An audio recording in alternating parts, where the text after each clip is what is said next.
Girişimciler yeni bir projeye başladıklarında her detayı titizlikle inceleyerek kendilerini başarıya ulaştıracak yeni metotlar geliştiriyorlar. Bu metotlar üzerinde haftalarca, bazen de aylarca çalışabiliyorlar. Çünkü onlar temelinde başarılı olmak istiyorlardır. Peki girişimcileri bu kadar çok çalışmaya iten başarısız olma korkusu mudur? Yoksa çok çalışarak riski sıfıra mı indirmeye çalışıyorlar? Gelin beraber detaylı inceleyelim. Adam Grant, Orijinler kitabında şuna değiniyor. Bir alanda güvende olma duygusu bize başka alanlarda orijinal olmamızı sağlayacak özgürlüğü sunar diyordu.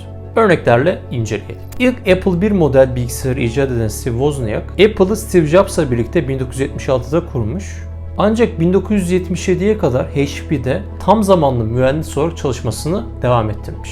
Bir yatırımcının Steve Wozniak'ın HP'den ayrılması koşuluyla yatırım yapacağını söylemesi üzerine Steve Wozniak HP'den ayrılmış. Ve sonrasında Steve Wozniak şöyle söylüyor. Böyle bir şart olmasaydı ömrümün sonuna kadar HP'de çalışabilirdim diyor. Peki ya Google? Google'ı inceleyelim. Larry Page ile Sergey Brin internet aramalarının tepeden tırnağa iyileştirmenin yolunu 1996'da bulmuşlar. Ancak 1998'e kadar Stanford'daki lisans üstü çalışmalarından ayrılmamışlardı. Az daha Google'u kuramayacaktık diyor Page. Çünkü doktora programını yarıda bırakmak istemiyorduk.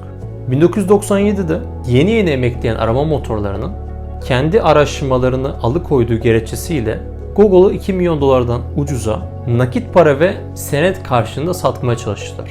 Şansları varmış ki potansiyel alıcı onların fiyat teklifini reddetti. İşinden ayrılmama alışkanlığı sadece başarılı girişimcilere sınırlı değildir. Birçok zihin önemli projelerden gerilediğinden sonra bile tam zamanlı işinde çalışmayı sürdürmüş. Selman yönetmen Ava DuVernay ilk 3 filmini gündüzleri reklam yazarı olarak çalışırken çekti. Ve tam zamanlı yapımcılığı ancak 4 yıl aradan sonra ve çeşitli ödüller aldıktan sonra geçti. Bu vakaları incelediğimizde girişimcilerin çok da korkusuz insanlar olmadığını görebiliyoruz aslında.